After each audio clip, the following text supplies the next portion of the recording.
Have you ever tried to protect your future so hard that you forgot to live your present? Have you ever held money so tightly that it started holding your heart instead? There is a quiet lie many people believe, that the more you save, the safer you become. But safety is not just numbers in a drawer, and fear does not disappear just because money is hidden. In a tired riverside town where rain flooded streets and jobs disappeared without warning, there lived a man named Noah. Noah worked long shifts at a small loading yard, moving boxes, lifting crates, sweat on his back, dust in his lungs. His hands were always rough, his mind always tired. At night, he came home to a small house with thin walls and weak lights.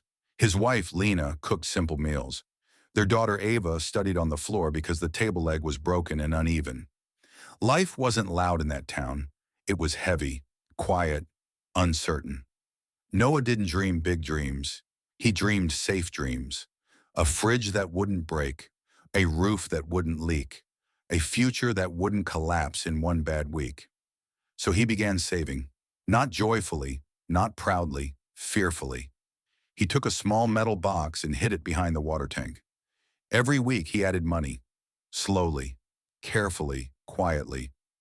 And to protect that box, he started cutting life. No street food, no tea after work, no small treats for Ava, no bus rides, he walked.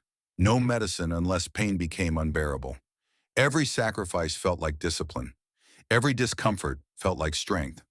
But something strange happened. The more he saved, the more afraid he became. Afraid to spend, afraid to touch the box, afraid to lose it, afraid of sickness, afraid of accidents, afraid of one bad day. One evening, heavy rain flooded the street. Water entered their home. Their mattress got soaked. Their food was ruined. Lena looked at him and said quietly, "We need to replace some things." Noah said nothing. That night, he opened the metal box. His hands were shaking, not from cold, from fear. He took out money, but instead of relief, he felt panic, because he realized something painful. He wasn't saving for life. He was saving to feel less afraid of death. A week later, their neighbor, Mr. Hale, lost his job. But strangely, his house stayed calm. Lights stayed on. Food stayed on the table. Noah asked him how. Mr. Hale smiled and said, "I stopped hiding money. I started using it to build something small." He showed him a tiny repair corner. Tools, wires, chargers, extension cables. Simple things, but useful things. "I fix phones, lamps, fans, radios. Not big business, just helpful work." That night, Noah couldn't sleep. For the first time, he understood. Hidden money doesn't grow. It waits, and waiting is not building. The next morning, he did something that scared him more than poverty.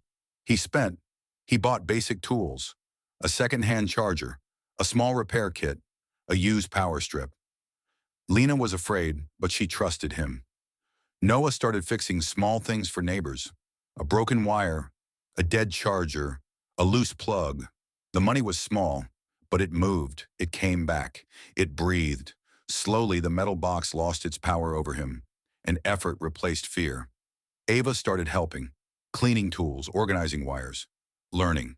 The house changed, not richer, but lighter. Months passed. When storms came, they weren't frozen anymore. They adapted. When something broke, they repaired. When money left, it returned through work. One night during heavy rain, Ava asked, "Are we safe now?" Noah thought for a long moment. Then he said, "We're not safe because we saved money. We're safer because we learned how to stand again." He took the metal box, opened it, and didn't feel fear anymore. Only memory. He placed it on a shelf, empty, not as storage, but as a reminder. Because he learned something simple and something powerful. Money is not safety. Money is a tool, and tools are not meant to be hidden. They are meant to be used. Saving is not wrong, but saving without purpose turns into fear. Because real security doesn't come from hiding life. It comes from building it, slowly, bravely, one small step at a time. Not in darkness, but in movement. Not in fear, but in direction.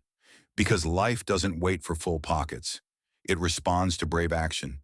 And sometimes the safest thing you can do is stop hiding and start building.